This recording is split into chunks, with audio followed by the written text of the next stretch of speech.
I love you.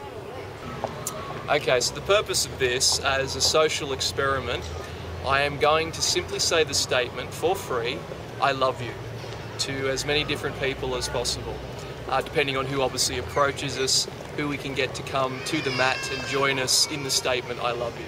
So it's a challenge for me in order to find some way to genuinely say that statement in some fashion, whether it's genial, diplomatic, impassioned, that statement to people. So we'll just see what happens. Good afternoon, gentlemen. Are you interested in the following statement? Thank you.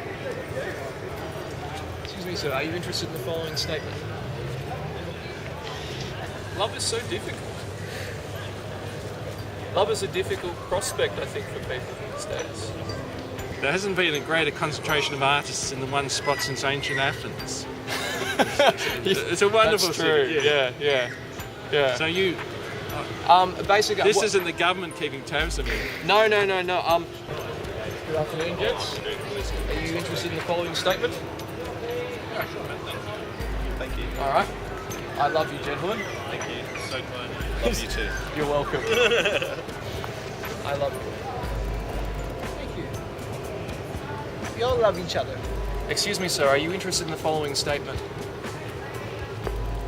I love you, Magpie.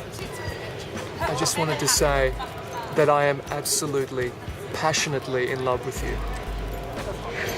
It's all bureaucratised. Yeah, well, like much like modern day love. Anyway. Yes. Someone could really believe that you love them, and in fact get a broken heart and sue you for emotional stress. I'm not comfortable with being slapped on camera. I'm gonna run. He's like scared of love because my slap was gonna be an expression of love as well, but he's scared, man. Oh, baby, I love you.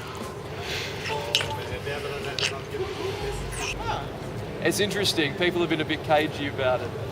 Yeah. Awesome. Yeah, that's what we are doing, spreading the love. How we can permanently, how to fill your, soul and your heart permanently with love. Yeah. Not just like temporary, coming and going. So what does the statement mean to you? Oh, well, as I said, the statement means, the statement I love you means unconditional. Yeah. It's not a condition. When you have a condition, it's not love.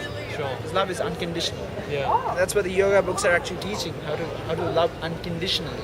Because otherwise, when you put a condition on it, I love you because you have to give me something. Yeah.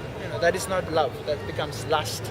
I would say that love has also been commodified, man. I think in our modern capitalist society, I think love is into marketing strategies. So the famous song. Overused as well, man. The famous song that John Lennon wrote. All you need is love. Why do you think it's so difficult to say that statement sometimes? Well, because there's the mind, and the mind is always blocking.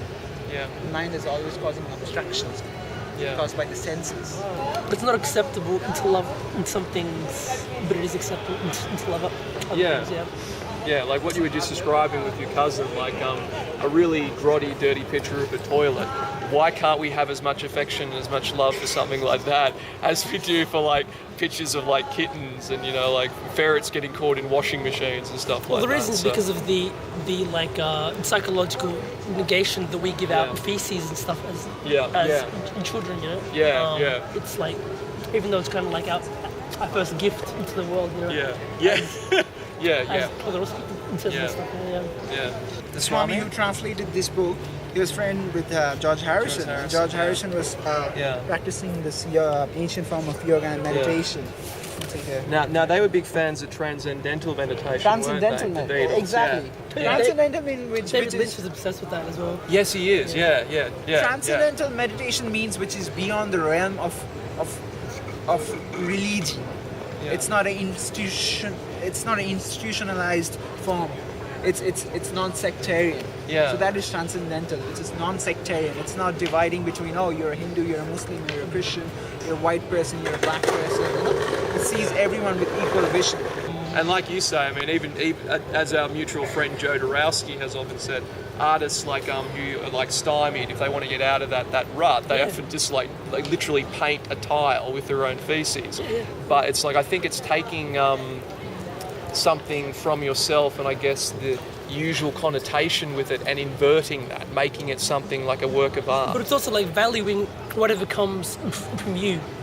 So whatever comes from you, even if it's shit. No, it's got some value, man. And shit is very kind of symbolic as well. I don't have like a shit fetish or anything. No. I'd never eat it or anything. It's just like shit, but I appreciate the symbolic value of feces, I think. And like inverting the sort of natural order of what what society usually attaches value to. Meditation, the word meditation in the yoga comes from Krishna. 5,000 years back, Krishna gave this knowledge to his friend Arjuna. I mean, he has given it before. He says that this was lost in transition.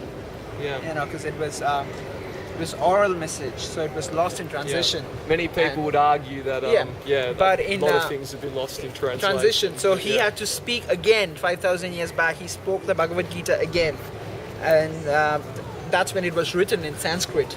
So that people can take this and use this knowledge in future generations. All right, so that was the first leg of our journey. So the next time that we do this, we're definitely going to be approaching more people, walking around trying to go to them rather than trying to get them to come to us. It seems like you have to work for love. You have to make the effort. You have to work at it. Afternoon. Interested in this statement?